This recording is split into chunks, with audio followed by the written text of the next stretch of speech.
土耳其遭受外交地震双重打击，北约会不会趁机要埃尔多安低个头？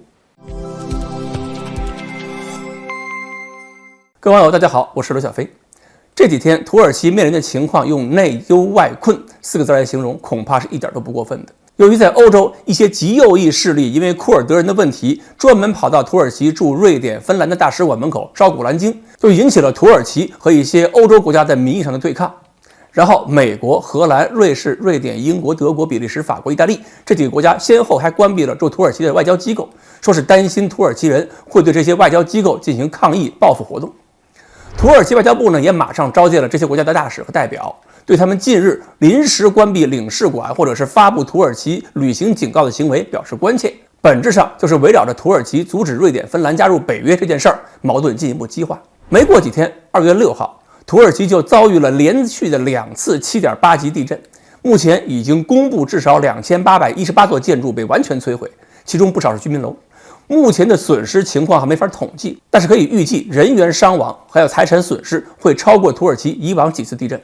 后续肯定会需要来自其他国家的援助。这种情况下，即使2个国家的关系非常不好，人道主义大旗还是要扛的。想当年汶川地震的时候，韩国、日本的队伍表现都还可以，所以《流浪地球》的2部电影还特别给韩国面子。但是救灾归救灾，人道主义归人道主义，国家之间的博弈是不会因为地质灾害而减少的，所以不能排除北约，特别是美国会在这个时候向土耳其同时施压，并且提出一些诱惑。比如，有没有可能他们告诉土耳其，北约、美国会给土耳其提供有力支援，帮他们进行重建，但是前提是土耳其不要再阻拦瑞典、芬兰正式加入北约。另外，土耳其跟俄罗斯的石油贸易问题，土耳其要不要再考虑一下？这个问题上，如果土耳其不配合，那么北约几个主要国家会不会制造障碍，让土耳其的灾后重建所需要的资金队伍都没法保障？甚至会不会有可能利用救灾过程出现的问题，推动一波土耳其内部的反政府倾向？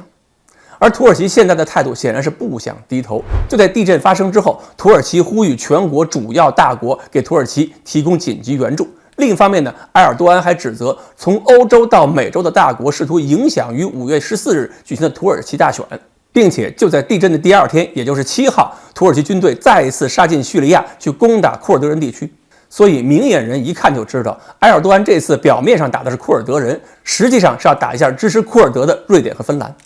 所以，埃尔多安未来一定会继续强化自己的权力，并且以特殊时期为理由，要打压国内反对的声音。外交还有地质2个大地震都会给土耳其带来很大压力，只能说明作为一个伊斯兰国家、突厥国家，它在北约内部永远只能是个异类，而且有可能跟北约的主体越走越远。有朝一日，土耳其脱离北约都不是不可能。而更难受的是，土耳其现在还不可能通过俄罗斯去平衡这些压力。一方面，俄罗斯现在没有能力帮他。另一方面，如果土耳其跟俄罗斯走得太近的话，那么北约给他的压力只会迅猛增加。